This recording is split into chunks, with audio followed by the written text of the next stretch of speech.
Good morning.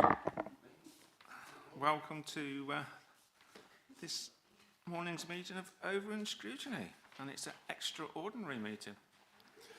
I always think of David Coleman on the football when he used to say, "Oh, that was quite extraordinary," but it does make me smile. So and we've got some extraordinary people here today with us, haven't we, Annette and Liz and George and Nick and Annabelle and John, of course, as well. So. Oh. We've got a ghost speaker as well, have we? Not a guest speaker, a ghost speaker. Oh, that was quite extraordinary. It does make me smile. So.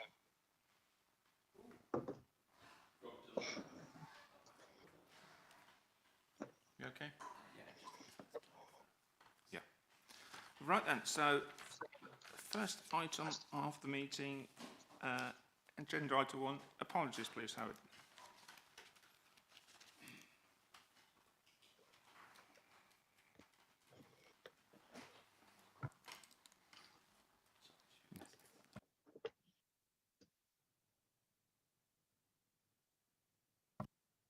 The Microsoft outage at the moment for any delays. Yeah.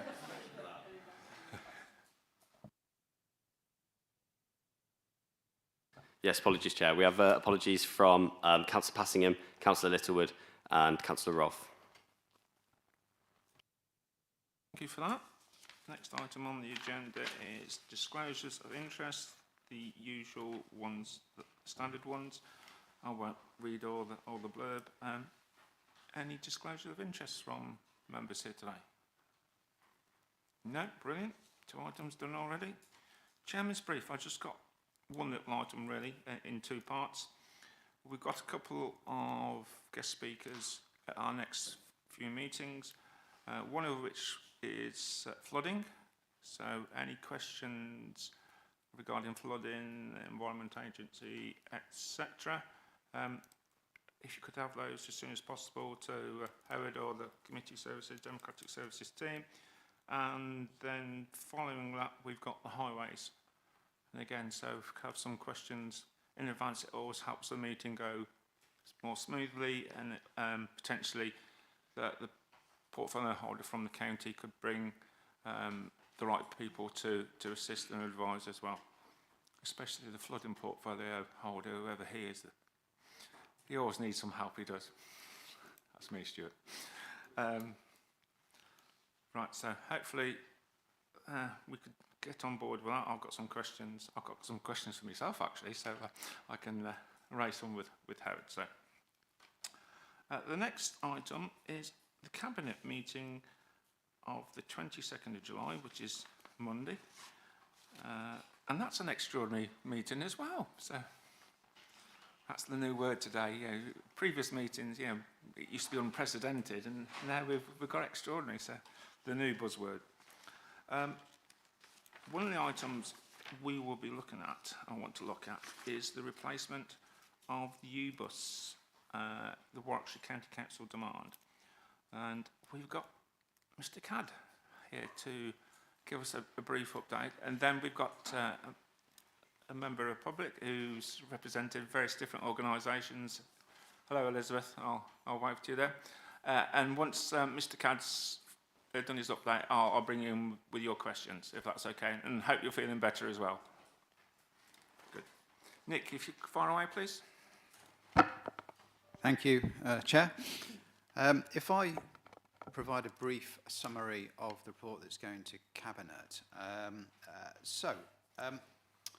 You will all be aware, I'm sure, that rural and social isolation is a challenge in a district of this size, and its kind of rural nature, and also with its ageing demographic. As a result of this challenge, the Council has funded for approximately 10 years the U-bus service, and prior to that a service called Community Links, which delivered a very similar door-to-door provision for residents of the district. Within the context of a budget cut from £130,000 per annum to £50,000 per annum, I've been asked to configure a redesigned service with the aid of the County Council's transport team. which the subject of which this report sort of wholly relates to. A great deal of work's been undertaken with the county team, and they've been extremely helpful in pulling together the options that are portrayed in the report. Their suggestion or proposal for the future demand responsive transport provision within the district is outlined on page 3 of the report, and if I can very briefly summarise that, their proposal is to contract for up to a 5-year term, which is longer than we previously contracted, to narrow the service from a 10 till 2:30 service and then a 4:30 to 7 p.m. service, just to the 10 to 2:30 slot. So remove that evening slot. To reduce the number of vehicles operating across the district from a total of 5, which is the present arrangement, to 4. To introduce significant additional capacity in Stratford town on the scheduled bus route, so to introduce, or reintroduce I should say, a bus route from Saffron Meadow, which is in Old Town, to Reading Court, which is in Tiddington, via Morrison's, the Maybird Centre and the Town Centre. To increase or lengthen the route of the number 19 service to take in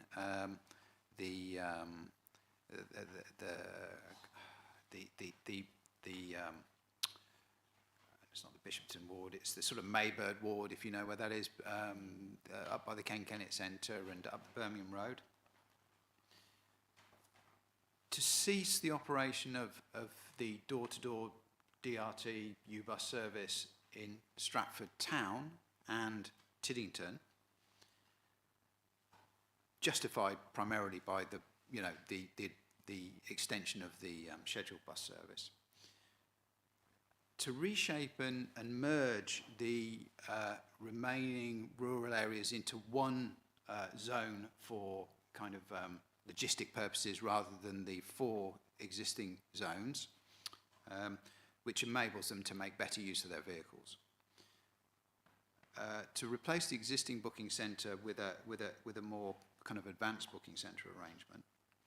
To introduce Euro 6 emission vehicles as standard. To maintain the existing wheelchair, well, they're actually going to enhance the accessibility of the buses by delivering sort of level floor buses rather than the current tail lift type operation to get wheelchair users on and off, and to retain the wheelchair space at the same level, or a minimum of the same level that we have at the moment, which is 1 per vehicle, and to maintain current charging arrangements for a period of 12 months. So that's their program, their proposal. Our report centres on what mitigations we want to apply to that in order to ensure that we continue to deliver as good a service as possible for the residents of the district. And then, so the primary adjustments, or the primary losers, if you like, are those people making journeys after 4:30 p.m. because they will not be able to be made, as a result of the County Council's proposal. And to address the needs of those current U-bus users in Stratford and Tiddington that won't be able to access the additional scheduled bus service arrangements. So those are the 2 principal challenges that we've looked at in our mitigations. The strengths of the proposal, because there are strengths of the proposal, are that it's a significantly reduced cost to the District Council. The budget, as it stands, will be £50,000. The budget previously has been £130,000. I think we'll get greater utilisation levels of each of the buses because some of them only run at 50% capacity, so it's sort of across the the duration of their operation, and that, whilst affording us flexibility, it isn't a very efficient level at which to run a vehicle. The vehicles are going to be more sustainable in emission terms, and the county have, they've crunched the numbers, they've looked at the routing, they've put some scenarios through their software, and they believe they can achieve a 95% kind of accessibility level in terms of if you want to travel on the day, 95% of people who want to travel on that day will be able to travel on that day, even though there are 4 buses now rather than the 5 buses previously. So whilst there are some disadvantages, like all things, there are some advantages sitting alongside of those.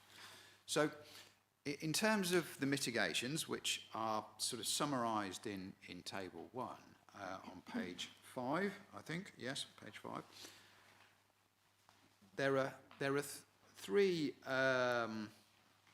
challenges we've noted and 4 mitigations we've proposed. So the first challenge is the challenge of Stratford Town. Now, our thinking around this is that there is sufficient capacity released by, or sufficient provision provided by the alternative bus routes to make it hard to justify a vehicle dedicated to Stratford Town. That's not to say that negotiations aren't still underway with the county about routing of the other 4 buses, which they are. But for a cost of £85,000, or thereabouts, we could potentially inject another bus in. But as you're aware, there's a £50,000 budget, so it's probably unlikely to be achievable. The second is the cessation of the evening service. There is the possibility of procuring a single U-bus vehicle or similar, kind of minibus type vehicle to operate across the whole of the district 5 evenings a week, and that would cost somewhere between £31,000 and £33,000 a year. That would include the booking centre, the fuel for the vehicle, and the provision of the vehicle and the driver. So that is a possible mitigation. And then there's challenges 3 and 4, or gaps 3 and 4, which are the same gap essentially. It's the loss of the disabled adapted DRT vehicle in Stratford Town. And there's 2 potential mitigations for this. One, we could attempt to procure a vehicle to operate 1 day a week to ensure that those people who can't make it from their homes to the bus stops, where the existing or enhanced scheduled bus services run from, to pick them up and take them to hospital, doctor, shopping, social appointments.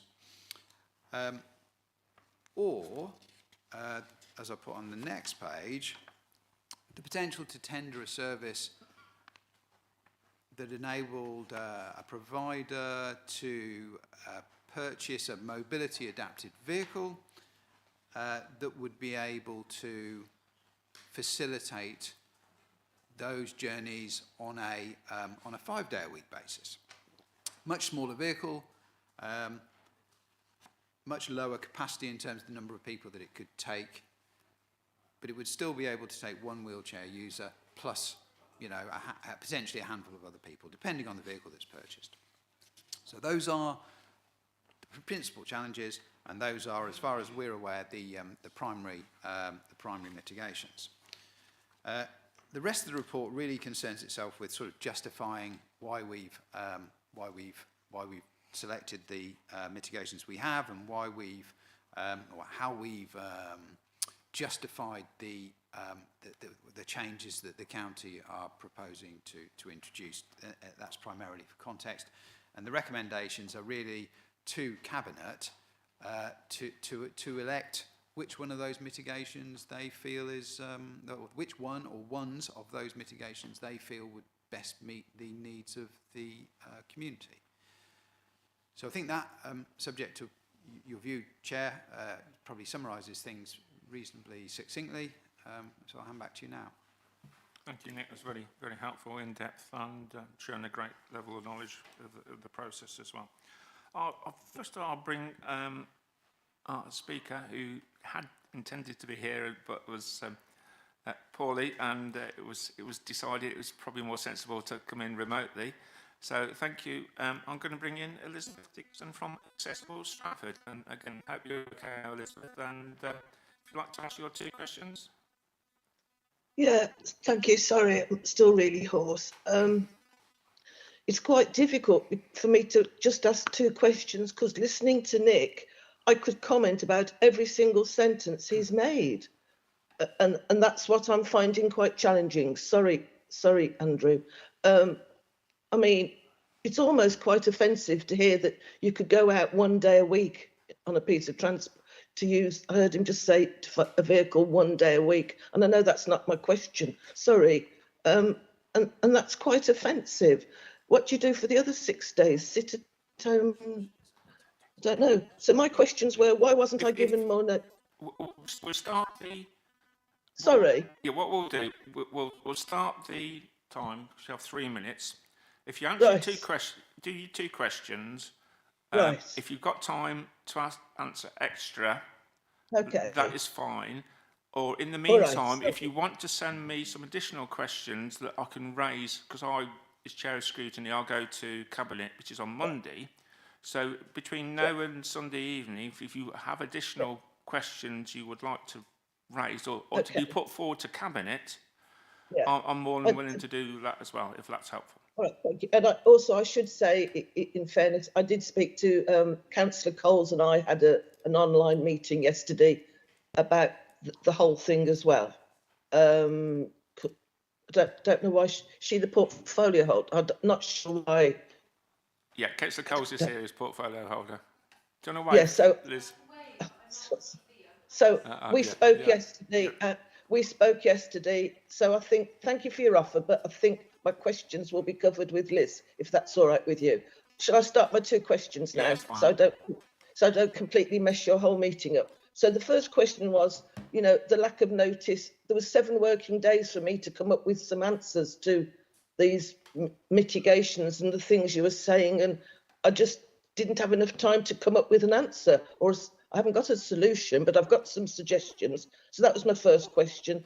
And then the second one, really, that's my biggest concern, is the fact that you think to pay for a vehicle, a separate vehicle for evening use, which is really expensive. I know to put one on the road's about 50k, because I understand these things, as you're aware, whereas you could spend a lot of money on taxi journeys for the 17 people. 17 people need these evening journeys, so don't spend thousands and thousands on a vehicle for them. Just pay for their individual journey. That's far more cost efficient. I was trying to save you money there. And those were my only 2 questions. Sorry, that was all I could come up with. Brilliant, thank you for that. We have done some preparation, and thank you for submitting your questions in advance. So, being as there are questions to me as Chair of Over in Scrutiny, I will give you the answer. I don't expect you to take the answer down, because I will email them to you as well, so you've got a written record. And we will be having a discussion about this after your questions. So please feel free to stay with us. And again, the offer still stands that between now and the end of Sunday evening. I'm more than happy to know.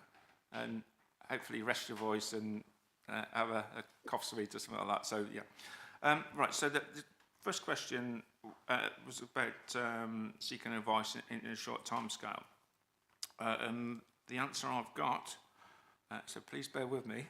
The District Council sought to consult with all affected recent users, which included Stratford Town and Tiddington users, and late afternoon / evening users, and to seek your expert input. It is regrettable that we've not had long to consult, but this has been a complicated journey. I didn't write this because it's quite a good analogy there, complicated journey. So it's not one of my points. We are taking this seriously, I promise. As we didn't know that the service that County Council was going to procure until they appointed a provider, which we had confirmed with the week commencing the 17th of June. Once we were advised of their intentions, we were able to consider and evaluate a range of mitigations. Our challenge has been that until we knew the detail of the revisions, which quite sensibly, we were unable to develop the mitigations. Until we've been able to be clear on these mitigations, we've been unable to consult with the Ubus users, yourself and others, as we've not been able to say what any possible changes were. And again, this all sort of kicked off during the general election campaign, which again put barriers in the way of consultation. But we began as soon after the consultation, after the election, mailing out to the affected Ubus users on Friday the 5th of July, and with telephone surveys being undertaken the following week and the results compiled by the 18th of July for distribution at today's OSC meeting.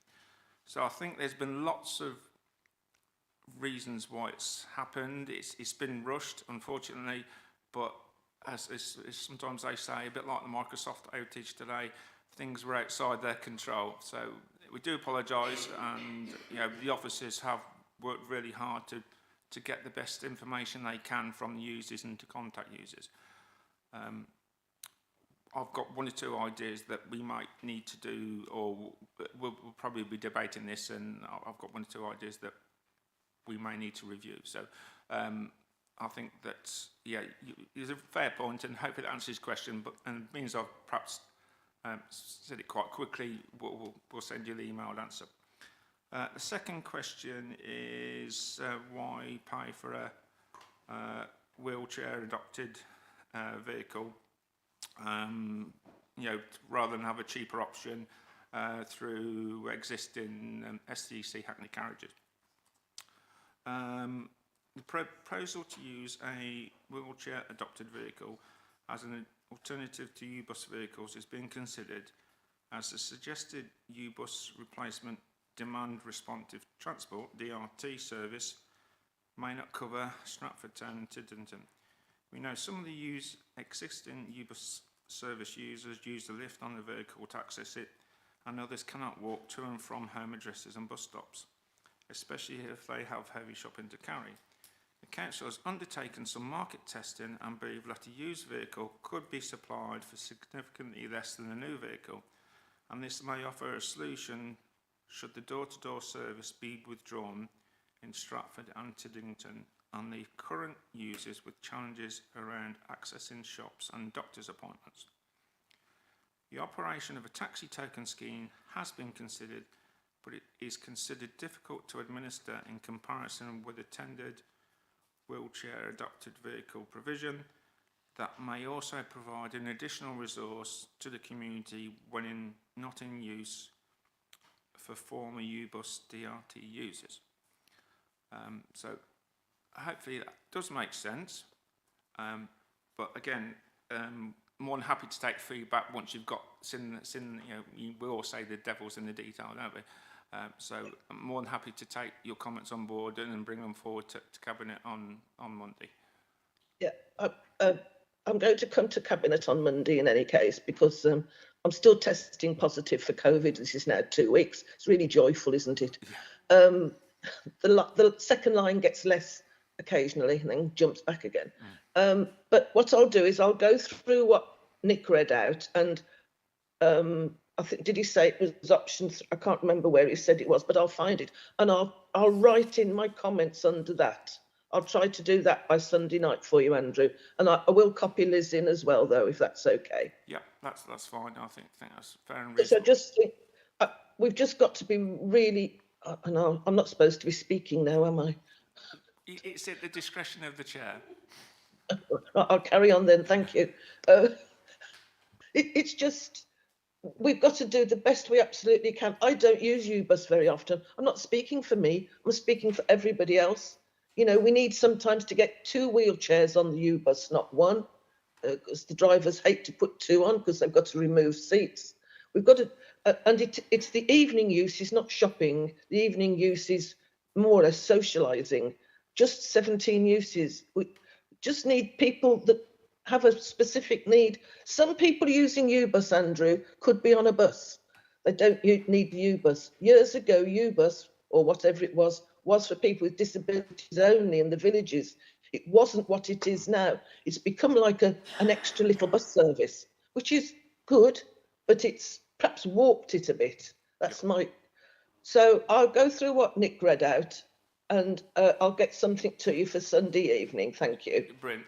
And the whole point of scrutiny is getting information from either users or their advocates. And obviously you're an eloquent advocate and you know the system well. So I think it's fair and reasonable. And I'm sure the committee hasn't mind me indulging me, allowing you to speak extra. So thank you very much. They've not thrown anything at me anyway, Elizabeth. So and get what's okay. So we'll now go on to, we've got a couple of people who want to speak about this. First is Councillor Johnston and then Councillor Wally-Hoggins, please. Before we start the discussion proper, I just wanted to clarify what the meaning of recommendation 3 is. With the assistance of Mr Allison, I understand it that the Council continues to work collaboratively with both Warwickshire County Council and the procured providers to scrutinise the delivery of the revised service. I just wanted to clarify what scrutinising the revised service meant in terms of the contract we're signing, I believe we're signing up to. Can we change it? What can we do to it? Well, I think we can raise that point. I think Councillor Wiley-Hoggins, because you want to talk about scrutiny of this. Do you want to come in? Yes, I think we have to, I mean, I've got other questions as well, but I think we have to be very mindful to the fact that some of the users of the U-bus are some of our most vulnerable residents, and I think that that has to be at the heart of what we're looking at here. I know that the financial considerations are there, and one of the proposals that I was going to make after some of the questions, I still want to ask the questions if I may, Chair, is that we actually review this and potentially on the 1st of January, because that's 6 months, that takes about 6 months. It takes in the summer period and the Christmas shopping period. So we can then see what the take-up is and the glitches. Because what I'm really concerned about is if our vulnerable residents are being let down or are feeling isolated, that there is a way to tweak it or to revisit it. Because at the moment, we're signing up to another contract for quite some considerable time without any redress if it isn't working and if it isn't doing what it's being set out, if it's being set out to do. And I don't think myself that it's unreasonable to do that. In business, there are people around this table who know this as well. In business, you would generally have a review of something to make sure that there weren't any glitches in it and to move forward. But I think that's fundamental to anything moving forward, is that whatever is agreed today, that we revisit it potentially at an overview and scrutiny committee meeting. So that gives Elizabeth time to come back to review with her the people that she's working with, and to see if that is working. So that was what I was going to propose, and I don't think that's an unreasonable proposal. I mean, I can formalise that proposal, but I don't think we do that at Overview and Scrutiny Committee per se. But there was just a couple of other points that I would like to make. So unfortunately, I have to leave the meeting earlier than I might. But do you want to? What do you want to do? If you want to do your 2 points, I'd like to come back on the scrutiny bit. Yeah, is that all right? But yeah, if you do your 2 points. Yeah, I was just wondering, and forgive me if I'm being spectacularly dim, the £50,000 budget, is that being reduced by Warwickshire County Council or by Stratford District Council, please? Where's this budget reduction come from, please? The budget for last year was £130,000, right, and it was reviewed, I think a couple of years ago in the medium-term financial plan, and it was. I may be wrong, but I think it was reduced to 0, and then upped to 50,000. So therefore, then my next question is, I mean, I do think that we do need to work smarter for our money, but given the fact that we are in a very, very good financial position within Stratford District Council, I mean, we were at a meeting last time about the budget overview, and we've actually got even more money now from the interest that we're being paid, and it might, my question to you is, should we actually be reviewing that part of the budget given the excess that we've already got? But I wouldn't want to bring it back up to 100 and, I would be mindful of, do we actually need to make that reduction given the financial circumstances that we've got? And if we had more money, can we make this, you know, now allocated, because we do have that surplus? Was it something in the region of £2.6 million? You know, why are we actually having this conversation about reduction in services? And the next point I'd like to make is that because that is within the you know, the controls of this council, the Lib Dems, now to actually uptick that budget and roll it out. But the other question that I've got is that we've had much talk today about the town area accessing U-Bus, and we do have a town council, and it's, you know, have they been consulted on this and what they could add, if you like, to the ticket or to improving transport for local people within the town coming in and socialising, because again the town council has quite some considerable budget at their discretion to be used. But again, you know, do we actually need to cull it £50,000, or could we, you know, not and make the vulnerable people of Stratford who are using these U-Bus a priority given the differing financial position that we're in? Thank you. Wally Hoggins, Councillor Johnston, please.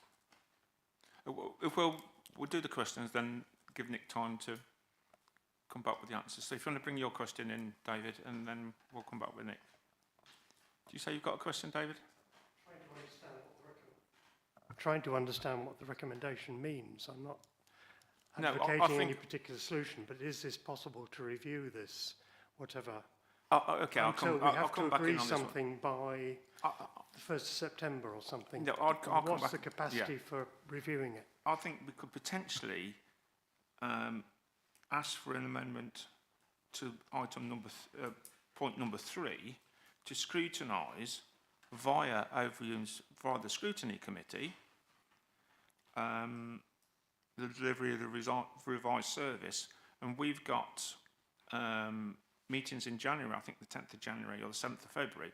I think the 10th of January one might be too soon, but ask for something to come back to the 7th of January one, 7th of February, sorry, to see how it's working, because that's the whole point of having scrutiny, and that would give it the summer to go through and also the Christmas period. So we would have a reasonable amount to see how it's working, and then scrutiny could say, well, it came to us in July. There was mention of scrutinising in the report anyway, so therefore wouldn't it make sense to come back to the Scrutiny Committee at the District Council so we've got some formal record of how it works? I haven't got a problem with that as long as we're able to do that.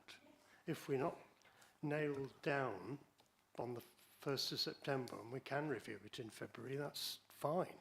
It would take a lot of the concerns that some of us have with the content of the document. We'd be able to review it in the light of experience. And and I think if we give a reasonable period for it to do, covering the summer period, if it gets going, and if we do have a summer, and the Christmas period, where it's generally busier as well, I think it wouldn't be unreasonable, and I think we can, as Scrutiny Committee, ask for Cabinet to use our services, because that's what we were set up for, and then we'd have a formal record and then we've got a date as well, something to aim for as well. So I don't think it's unreasonable. We may have to tweak out what we want to scrutinise before then, but I think we've got the general principle of what we want to look at. Councillor Keithley, please. Yeah, thanks, Chair. I think it would be a very good idea to have in place, as we sign this contract, a sort of formal review process. And I'll pick up what Elizabeth said.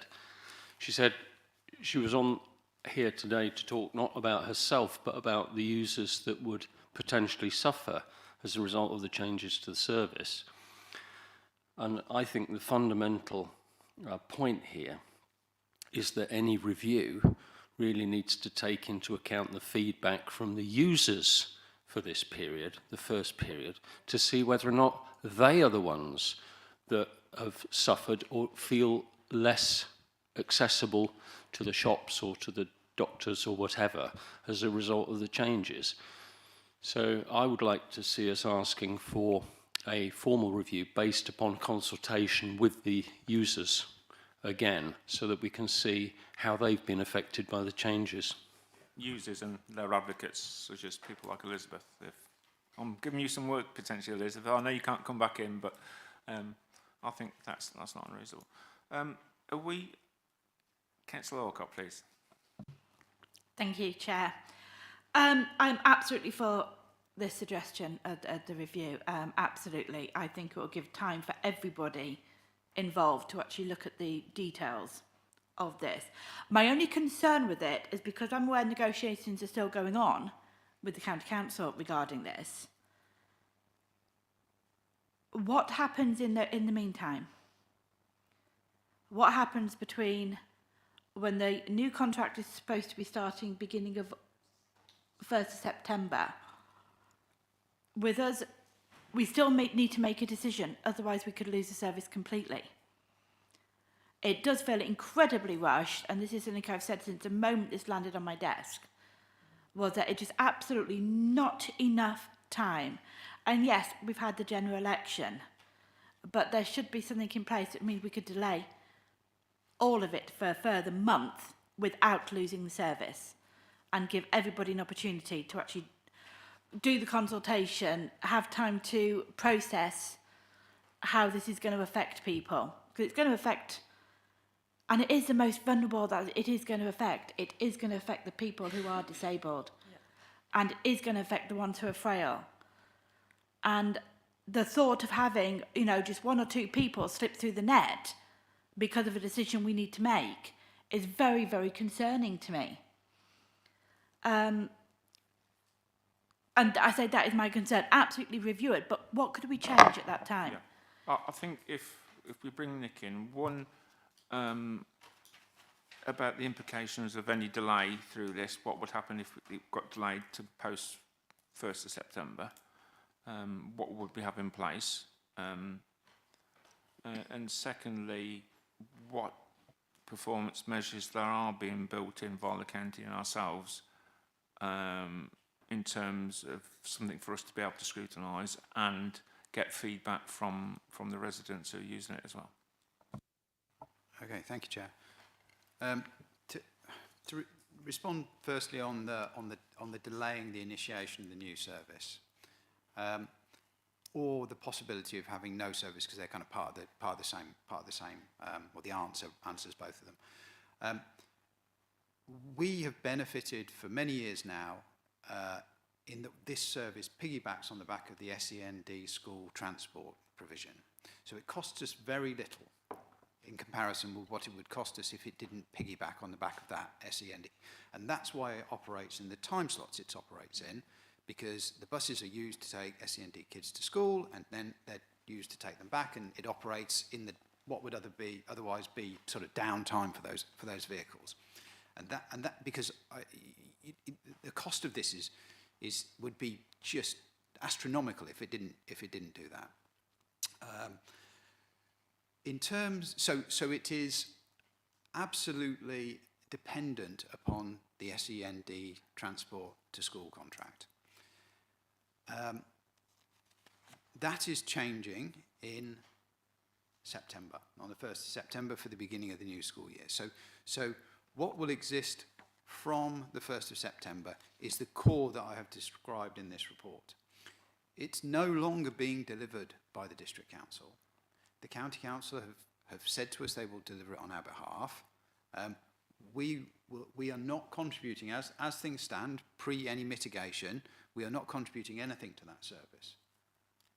So we will get everything that was described in those various bullet points that I mentioned earlier. Our residents will get that for no cost to the District Council. The District Council merely funds any mitigations that we want to put in place for the components of the service that the County Council is not prepared to operate and fund.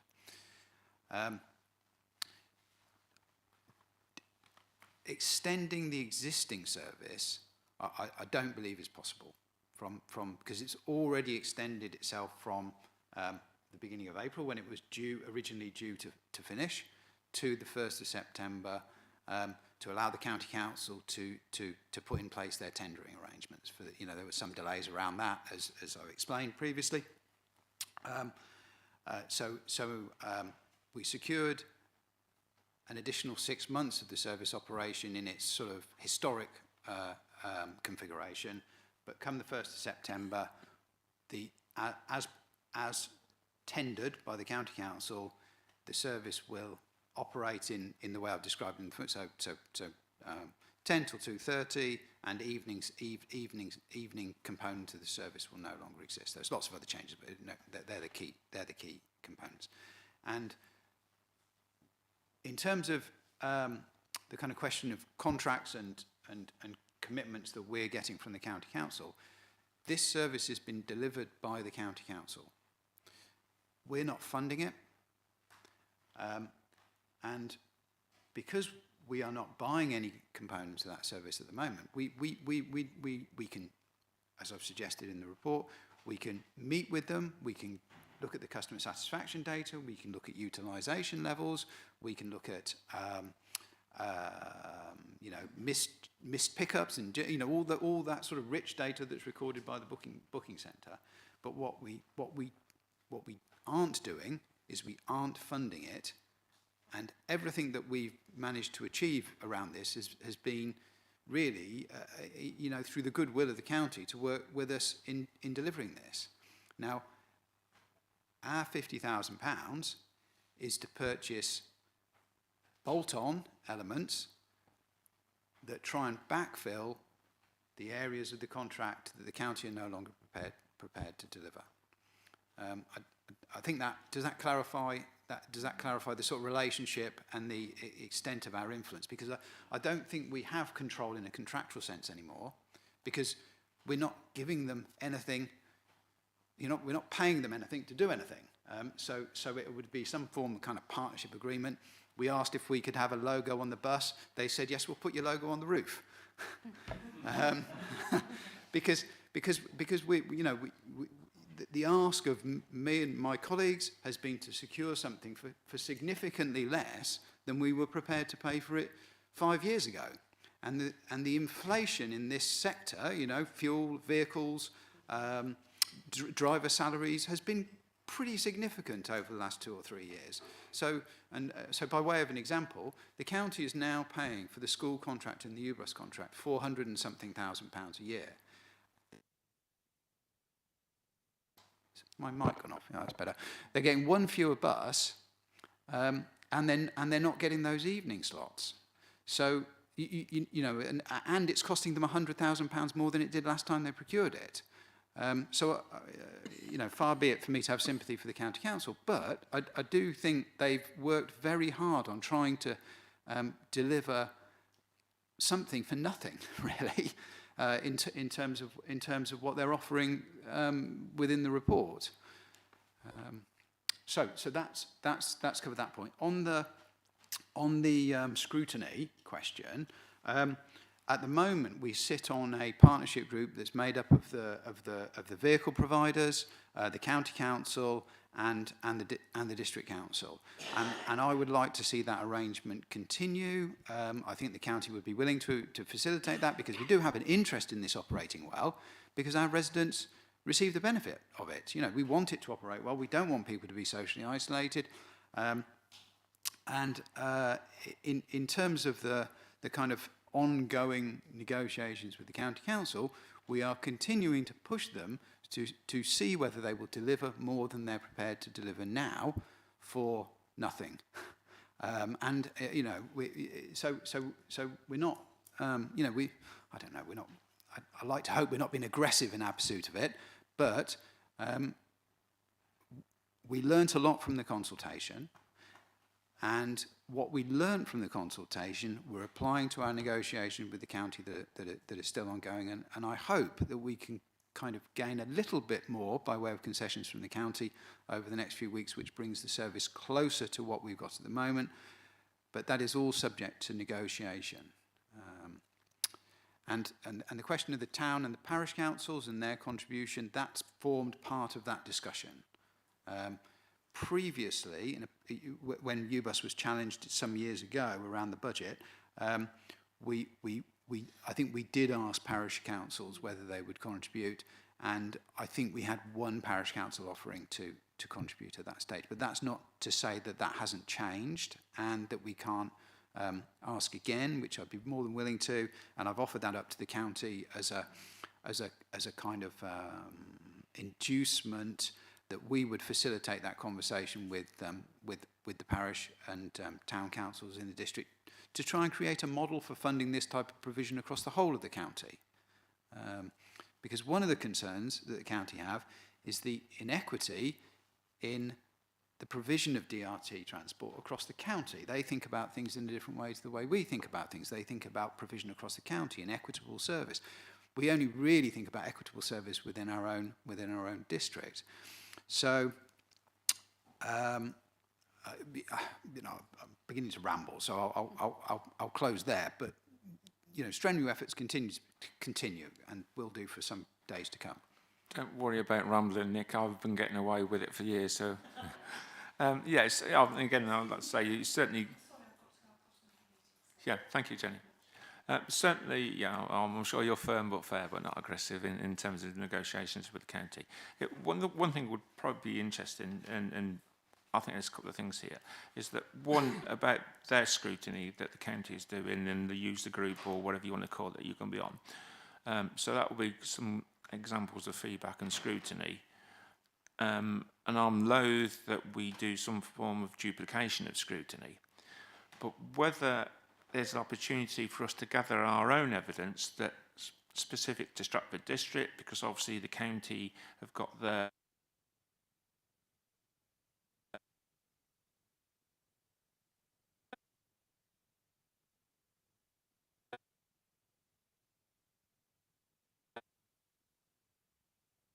I'm getting some shakes there from Elizabeth. I don't know whether that is possible. So I'm keen that we don't scrutinise and duplicate the scrutiny, but also that we've also got our own evidence to go back to the county and say, yes, the equity of service is fine across the county, but the impact on our residents in Stratford is X, Y, and Z, because we've got feedback from our advocates, we've got feedback from our users. I'm just worried that we might duplicate and not necessarily receive or achieve the result that we potentially would like to achieve. So hopefully that makes sense, and I haven't rumbled on too much either. Any comments on that, Nick, before I just bring David back in? Well, I think it's challenging to scrutinise something that you don't have a lot of control over. But I think our history of working with the county and the relationships we've built over the last sort of 3 months or so, whilst we've been looking at this, should render that possible. I would have thought they're a very, very reasonable team, and they've worked hard for us and for the district to try and deliver this proposal.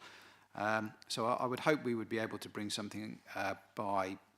I don't know whether we need to give it long enough to bed in to be able to evaluate it meaningfully. That's the challenge, and striking the balance between wanting to know and make corrective steps as soon as possible if there's something that needs correcting, and really getting a reasonable analysis of the new service.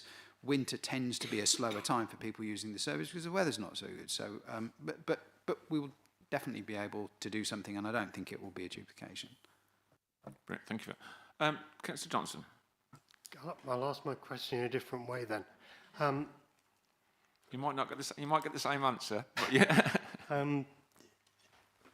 If whatever the Cabinet decides on Monday, whatever the bolt-on parts that we decide to add on, if we in February decide that's not appropriate or it needs to be tweaked in some way, does the contract allow us to do that? Or are we tied for a longer period by some other process? Okay, I think I addressed the contract issue when I when I answered earlier, as things stand, we will. I don't think there would be a contract for the delivery of the core service that the county council are delivering, because they're funding that themselves, and we're not a party to that. If we were to bolt on different elements, they may be that the evening bus, which is a potential mitigation, that would be through a contractual arrangement established by the transport team at the county council, and there would be a contract with the county council for us to fund that. If the mitigation for those unable to use an adapted vehicle within Stratford town, so the wheelchair accessible vehicle, that would have to be tendered, and we would enter into a contract with whoever won that tender. In terms of the potential to sort of reverse those decisions, if we wanted to reverse them, or the potential to expand them if we wanted to expand them, that can be written into the contractual arrangements. But I would be nervous about giving a potential tenderer the impression that we might change what we were asking for fairly soon after we'd asked for it, because it might make them reluctant to tender to provide that part of the operation. So it's just about striking a balance, really, and gaining, giving your potential providers a certainty that what we're asking them to do and the price the price they are prepared to do it for is something that is going to sit in place for a given period. And if you said 6 months, nobody's going to go and buy a vehicle and look for some staff to operate it for a period of 6 months. But for 3 years, they would probably be willing to do that. So, is that a better answer to? Thank you. Thank you. I think the only thing we could perhaps go back to Cabinet with is, regarding point 3, is their detailed explanation of what they mean by scrutinise, and the timescales, and what they can and can't scrutinise as part of the contract, which I don't think would be unreasonable. And then we would have some clarity what we could then ask to scrutinise, or scrutinise in form, or to get some feedback from the scrutiny group that Nick would potentially be on anyway. So I think we've gone around the houses, but we've gone. So we've had a few stops on the way. I don't know. They were demand driven. It's been a bit of a journey getting there. No, I'll stop it there. But I think from a serious point of view, I think we've got some points to raise on Monday that Howard's noted down for me, or he will have. And I think the portfolio holder's here, she's heard the debate and got feedback from members, from an advocate as well. So I think that was really positive. I do think this got to be on our work plan sometime next year. I think, like I say, January and February is probably too early looking back now. But I do think we need this to come back to see how this is working from in some shape or form. So hopefully we're happy about that. And I think David's point about scrutiny and clarity around it is a fair one. And I think that's been accepted by the portfolio holder in the spirit it's meant. It's not meant to be confrontational. Happy with that one? Thank you very much for your contribution on that one. The next item on the agenda relates to the joint cabinet meeting on the 1st of August, which is the joint one between Stratford District Council and Warwick District Council. We've got that one. That's the one, the joint cabinet executive one, if everybody's got that one. We have got Mr. Careford here. So whilst he was here, we'll just ask him for a quick, brief update a la Nick Cadd on this paper, and just our thoughts and questions on that. Thank you. Thank you, Chair. So we've got essentially 2 papers going to the joint Cabinet Committee, both relating to the South Yorkshire local plan. You've got one on the, we like it, acronym in planning. The first acronym is something called essentially a HEDNA, which is a Housing and Economic Development Needs Assessment. And the second one is called a HELA, which is a Housing and Employment Land Availability Assessment. So the first paper around the HEDNA is essentially is seeking agreement over the housing figures that we want to endorse at this stage in the plan making process, and it's based on a technical study that was done in 2022 that was previously noted, that informed the issues options stage of the South Yorkshire local plan.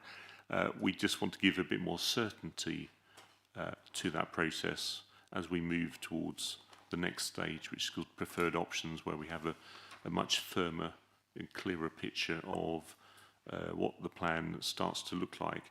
And what we're seeking is confirmation that the figure in the HEDNA, or the figures in the HEDNA, based on that 10-year trajectory, are used as the basis of plan making to move forwards, and that we move away from a reliance on what's called the standard method, which is the current approach to calculating housing needs based on 2014 figures. And you can see in table 1 of that report the difference between figures for Stratford district, but also for the wider housing market area. As I say, this is about giving some clarity, understanding where we are to give us a basis to progress the plan moving forwards. There is still a lot of uncertainty in the plan making system nationally. The new government are looking to introduce, and I'll say introduce because we've never had mandatory targets for housing. We don't know the basis of that yet, but as we've seen, you cannot stop plan making, because whichever government you've got, they're always tinkering with the system. So as I say, this is a position as we are now to agree that puts us in a good position to move forwards. It's a consistent position across Coventry and Warwickshire, but I think just note the caveat that this is unlikely to be the figure that we will run with. It will change in some respects. We don't quite know how, but it's a reasonable basis on which to move forward. That's probably all I want to say in terms of summary. I can answer some detailed questions, but hopefully that's useful. I'd like to see, John, nice and succinct. Any questions? I've got a couple, but if anybody else has got any, unless Councillor Keithley, please. Thanks, John, for that explanation. It's just a quick question, really. This figure of 868 and 811, which is 1679, of the other authorities, is it the position that the other authorities have agreed with our assessment there, or could they still challenge that as the plan sort of evolves and gets in front of the inspector? Could we be challenged on that, or is that something that's been agreed with the other authorities? Yes, there is a degree of consistency across the sub-region that we should be using the HEDNA figures. I think it's Nuneaton have gone slightly above those figures, but all the authorities seem to be moving away from the standard method figure, and that's because of the problems with the ONS projections for Coventry. They're not robust. It's accepted they're not robust, and they're also based on, as I said, 2014 data. The HEDNA figures are based on the 2021 census, so they're far more up to date in that sense. But you can never say never. But I see there is an alignment across the sub-region, and that's the benefit of using this figure in respect of issues around duty to cooperate. It puts us in a much more stronger and robust position. Great, thanks, John. Anybody else? Councillor Orcott, please. Thank you, Chair. Going through this, the figures, etc., are there, but what isn't in this report, which I think is vital that we get in at the very, very start, is infrastructure. It doesn't say about the infrastructure and what has been going on for so long in the district with housing. Is infrastructure tends to want to come in later rather than at the very, very start. So that's what's caused issues with drainage, with sewage, with flooding, because these aren't things that are actioned immediately before large developments happen. We've also got to look at more infrastructure as well. We've got to look at the schools. We've got to look at money for additional doctors in the area. Roads. Our roads are really not good. So we have to start putting the infrastructure in at the start of building, opposed to thinking, oh, we'll do it afterwards. And then when afterwards arrives, it's like, oh, there's no money left now. And we end up in a situation like we're in now with many developments and building areas that are prone to flooding still, that don't have any infrastructure, that haven't got roads that actually join up with other main roads because they're waiting for other building to happen first. So I think it's vital at this stage that we make sure that infrastructure is something that goes in first, not last. Thanks. I suppose it's a bit of a chicken and egg process at times, isn't it? It's because sometimes the developer has to raise money from sales to fund some of the infrastructure, but I suppose it is really difficult one. John, I'm sure I've just given you a little bit extra time to come back with an answer. Thank you, Chair. Councillor, you're absolutely right that infrastructure is of critical importance. I think just to avoid any confusion, this is one aspect of the plan-making process. This is about understanding what our needs are. Then it's the plan itself that provides the solution to how we meet those. And it will be the plan, the preferred options that starts to set out that, if we start to meet these needs, these are the infrastructure requirements that need to accompany those. And the discussions we have as part of that process with infrastructure providers is the timing, the phasing and the funding of that infrastructure. From a practical perspective, I think, and this is why it's really keen that we do grasp the nettle of the housing numbers, is on last time when we didn't grasp the nettle, we were on the back foot because we were kept constantly revisiting the housing number. It kept going up and up and up. So it kept meaning we had to change the plan and kept having to have new discussions about more infrastructure and so forth. If we can grasp that nettle, get a reasonable number in the plan from the outset, we can then spend our time on having the detailed discussions with the providers to make sure that the infrastructure does come to support the development. I can't guarantee that it's always going to be in day one, but the point about it being earlier on in the process comes back to working with the providers so they know when they need to provide things. So if I can give members the comfort that we are looking at it, and I know it's Councillor Couch's favourite word as well, and every time he sees me, he mentions it. So if I can give you the comfort that we are looking at it, but it is the solution, as part of the solution to how we plan for the district. At this stage, we're saying these are what we need to plan for, and then you bring in infrastructure alongside. So hopefully it's covered it. Shall I come in? I've got one point really. Under 1.10, the table, John. Under the standard method, Coventry would have taken a significant proportion of the 5,454. And Warwick and Stratford were taking around about 22% of the figures. Under the revised proposals, which are under 5,000 now under the Headner per year, Warwick and Stratford are taking, did I say Warwick and Leamington? I do apologise. Warwick and Stratford are taking around about 34% of the housing need, with Coventry down significantly, and I assume that was because of the numbers.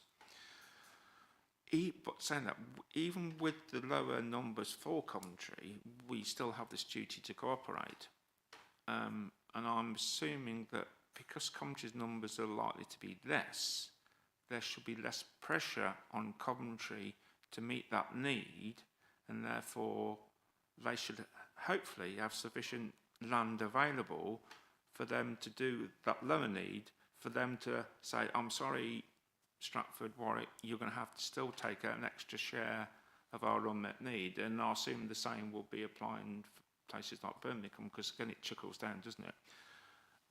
And just adding to that, because we have been impacted potentially by Birmingham in the past, do you know if they're using the Hedner or the standard method? Just so we haven't got a risk to increase housing numbers to our housing numbers to accommodate their unmet need. That's just, it might be unfair, the second part. The first part, I think, is not unreasonable. Thank you. Yes, completely perfect question. And in a way, this is a sort of accountancy issue, because these are unconstrained figures. They are a figure of a representation of need. There's no assessment at this stage as to whether these figures could actually be accommodated in those areas. So the fact that the standard method shows that Coventry needs 3,188 homes is not actually saying they can actually physically build them. So even if we were to go with the standard method figures, which is for us 564, there would be a significant shortfall that would have to come our way, because Coventry can't accommodate over 3,000 homes. So that figure of 564 would come up. If you use the Hedner figure, I think it's likely that Coventry could probably accommodate the entirety of that figure. So the duty to cooperate issue becomes less. The shortfall issue from Coventry alone becomes less.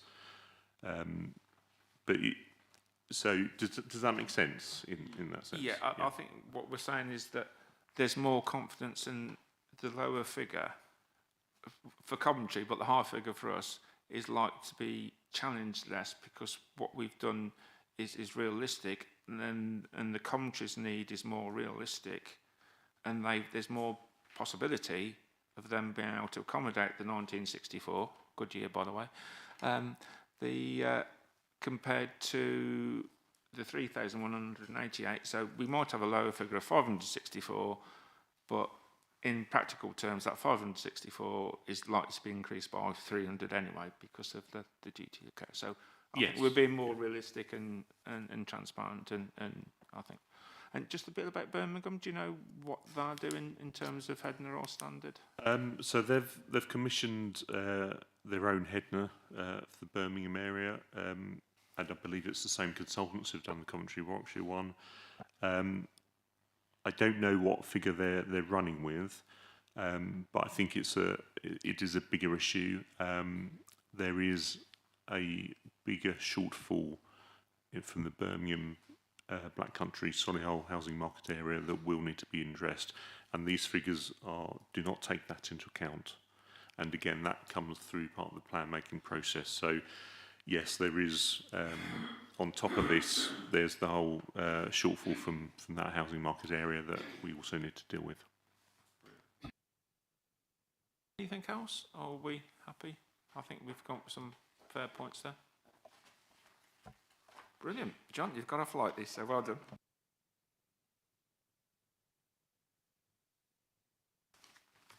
Okay. Oh, the healer. Oh, I was trying to get you away quickly. The healer. Any questions on the second part of the report, please? John, just go for it. Yeah. Just by way of introduction, so yes, this is an assessment to look at, if you like, the suitability of land sites for potential development. Keep the word potential in mind. And what we're trying to do is come up with a defensible methodology so that we can defend our judgments that we're making about which sites may come forward. And the Joint Committee has previously endorsed it, but it's only when you try and you run through the exercise, and then which we've done, we then had a review session, and it transpired that it wasn't quite working as we perhaps initially thought it was. So what this paper is seeking is just some tweaks to at what point certain constraints come into the mix, and they relate to agricultural land, potential wildlife sites, and surface water flooding. So we're not saying we're ignoring those issues. We're saying that the methodology we'd previously agreed on perhaps gave them a bit too much importance at an earlier stage of the process, and we're just seeking, because it was a member-endorsed methodology, we're just seeking members to endorse those changes, really. That's probably the best way to sum up that paper. Any comments? Councillor Keithley, please, and then Councillor Johnston. Yeah, thank you, Chair. Just a couple of questions on it, really, John. If I take you to page 17, that results of the Part A initial assessment, what you see is, I think, possibly what you just alluded to, is a fairly high number of sites failing to pass the test. So we've got greater restrictions on our selection of sites. So we've got something like 35%. There's two parts to my question. The first thing is, making these changes, what do you think will happen to that sort of failure rate? What do you expect? How do you expect that to change? And the second part of my question is relating to moving the assessments from the first part to the second part, open up more sites, or bring more sites into consideration when you might have potentially the loss of agricultural land, and there'll be arguments about food security in future. How does that impact on those considerations, and also our biodiversity declarations of emergency? That's the same issue. More sites will fall into consideration.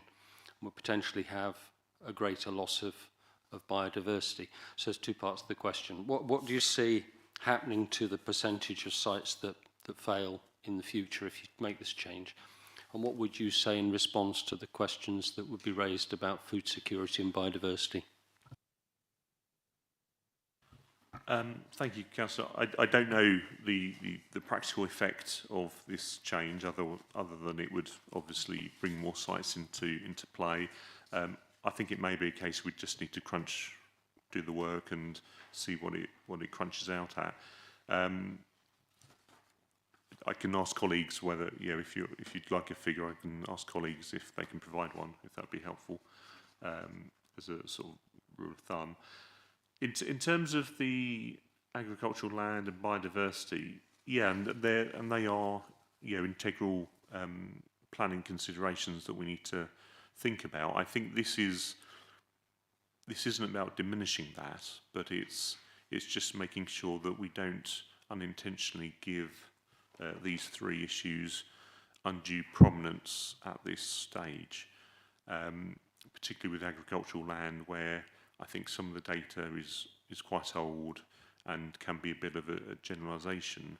It's giving us the ability to, rather than it be a sort of pass-fail, it would still flag them up as maybe a red, and then because it's a red, amber, green assessment, and if it's coming out with, let's say, red on agricultural land, but say green or amber on all the other criteria, this would give us the ability to drill down in a bit more detail and understand with a bit more knowledge what that means. And if it turns out that actually, on this particular site, agricultural land or biodiversity or whatever criteria it is critical, then that may actually outweigh all the other greens. So I think it just allows us to take a more nuanced approach, and which is sensible in planning, because planning is about those nuances. So it's not giving, it's not saying yes, but it's enabling us just to say if the issues are flagged, we can understand in greater detail what the issue actually is rather than just ruling it out straight away. Okay, yeah, well, thanks for that explanation, John. That's good to hear. What I understand then is that the sort of hurdles come down a little bit on the first stage, but you still are going to consider those issues of agricultural land quality and biodiversity impact at the following stage. But what it means is you're not knocking out 35% of the sites at the first gate. Indeed, and I think to do so would really challenge the reasonableness of the plan, and could make it much more difficult to get a sound plan through, because the landowners' objectors will say that's unreasonable to do that at that stage. So yeah, you're absolutely, your explanation there, Councillor, was probably better than mine actually, but thank you. It's much the same point. It's understanding the impact of this change, particularly on this district. We are invited in the agenda to request the decision be deferred pending further investigation by presumably us. And I'm just wondering, in this situation, this would be the best move at this time. Hopefully it wouldn't take us too long to do that. It wouldn't result in the deferring of a decision for too long.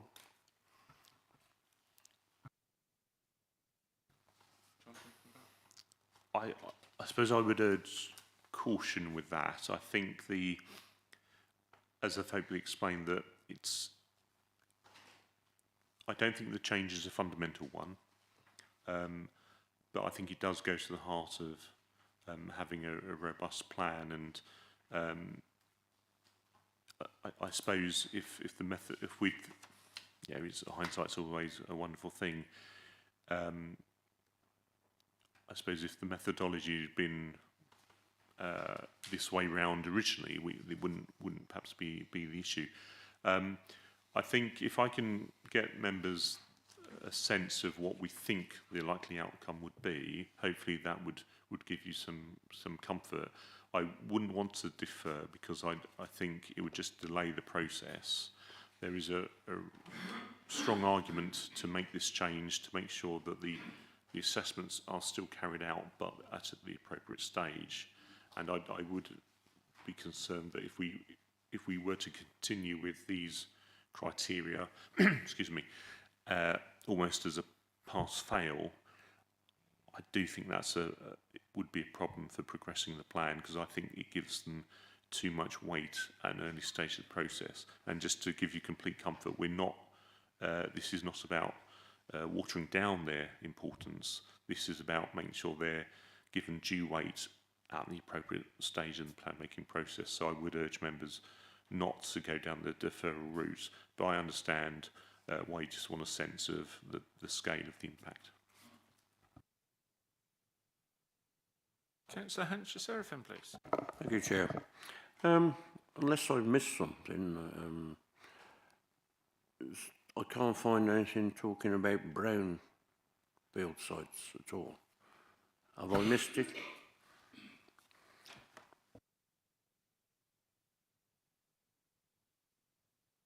So, Councillor, it's in. So what you've got at Appendix 1, which is page 23. So you've got the existing methodology, and if you look on page 25, under the heading of the table, which is land constraints, you've got brownfield, greenfield coming into play at that point. So it's, as you can see from the methodology, there are a whole tranche of considerations that we're looking at. So it's just about where those considerations come into play, and obviously brownfield, greenfield is in there. Okay, thank you. Any other questions or points for John? Councillor Alcott, you just squeezed in at the last minute. Thank you. I always do, is what I'm best at. A lot of this does actually concern me, partly because in my ward it is something that we do have an issue with. which is flooding from surface water. And I can then go back to a lot of that would be solved if the infrastructure and the drainage have been done from the start, rather than waiting for 500 houses to be developed and then looking, going, oh, actually, we can't do it now because now there's roads in the way. So I will keep on about infrastructure, I'm afraid. But the delay on it, we're not talking about a year's delay here. We are talking just a bit of time to actually... It's an important decision which I think we have to get right from the very, very start. And by deferring this, I'm very much on the same page as Councillor Johnson on it. It is something which I think needs just to get the proper full details. I would like to know some of these sites that they're looking at, because I know that I've got planning, etc., that comes up where they are. It is a floodplain. It's known all over as a floodplain, and yet according to some of the bits I'm reading here, it could be put down as only an amber, and that does concern me a lot. So I'm very much on the same page here as Councillor Johnson.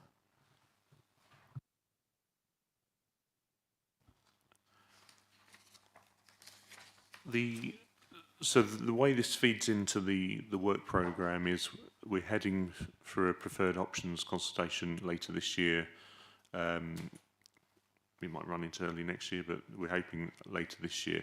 So it's having the time to have done all the assessments to feed into that process. And yeah, if we are delaying decisions about how we're undertaking those assessments, that will have a corresponding knock-on implication.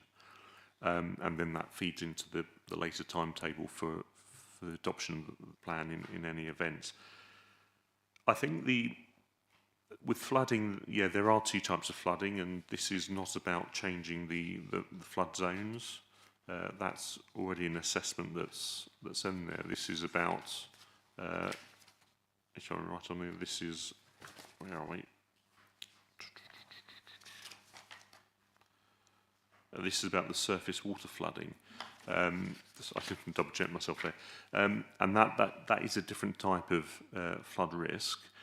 What we have seen, and Councillor, you're absolutely right, is I think because the infrastructure hasn't been put in place properly, I'll use that word, that we are still seeing surface water flooding being caused with recent developments. Now, and this is the reason for wanting to move it from a pass-fail into a more nuanced approach, is if that infrastructure had been put in properly, then it would have mitigated the flood risk. And that's why it's appropriate that this issue comes in at the later stage, and it's not an outright yay or nay, because with the provision of SUDs, proper drainage systems, the flood risk from surface water can be adequately mitigated.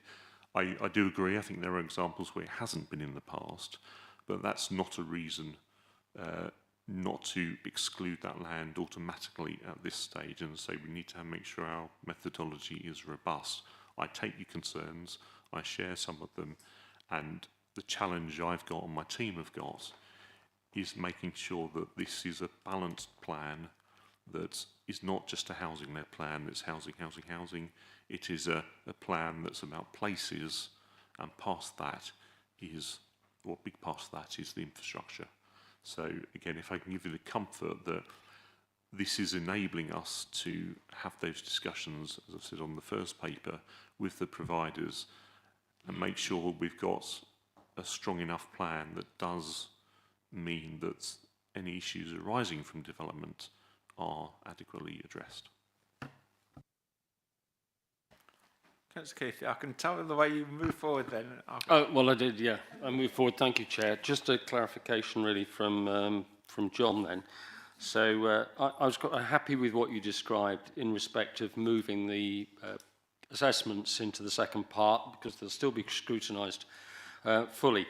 On C, the recommendation 1C, would I be right in saying, John, that in fact that the way in which you're amending these criteria to apply a red grading to 100% of surface water flooding, and then 0 to 99% for amber is in fact a tighter, if you like, a tighter methodology in respect of amber sites over that which exists currently, because that just says partially.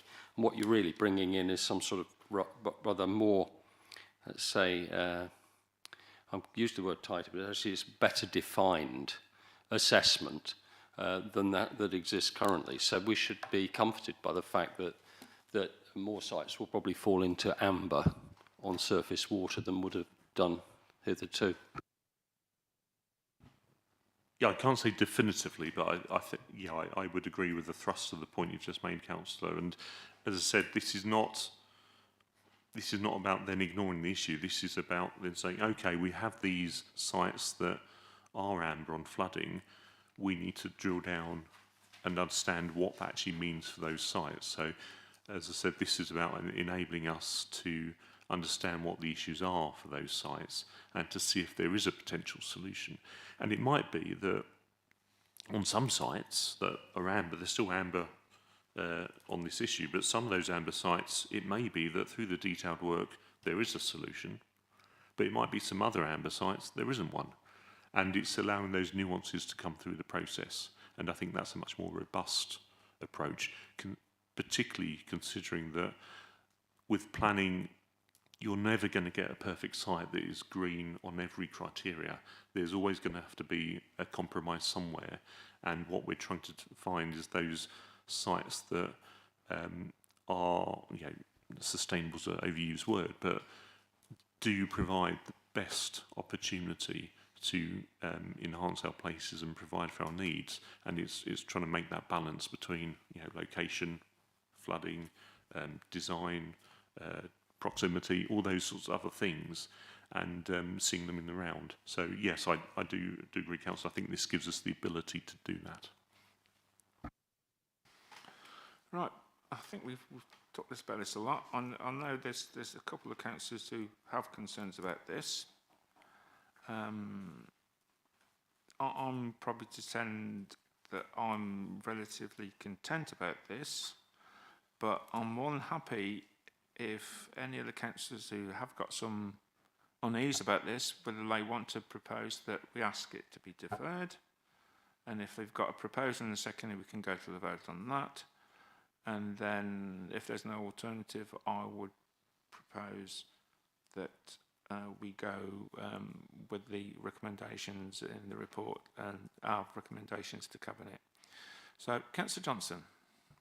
I would like to propose that we request that any decision on the second item be deferred pending further investigation by this committee.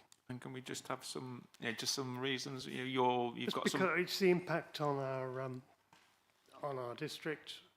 I think these are critical issues. We're all subjected to what it feels like. Many of us are subjected to the risks of flooding, particularly in the area where we are seeing development, which is outside the green belt and outside the. So you want some more clarity and certainty around it, perhaps? Tackling this question in Wellesbourne pretty well continuously for the last 20 years, I think it's something we should understand before we come to a conclusion. Have we got a seconder for that proposal? So a seconder, Councillor Alcock. So we'll go to the vote that Overview and Scrutiny Committee asks, requests that any decision be deferred pending investigation by the Overview and Scrutiny Committee. Can I ask all those in favour of that? 5 against? I'll go against. So that has been resolved, that Overview and Scrutiny Committee requests that any decision be deferred pending further investigation by this scrutiny committee, and that relates to the healer, isn't it? Part of the healer. Edna, we're okay with. Yep. We clear about that? We okay? Thank you for that. I'll move on to item number 6, which is urgent business. I've been notified of no urgent business. So I close this meeting at 11:32.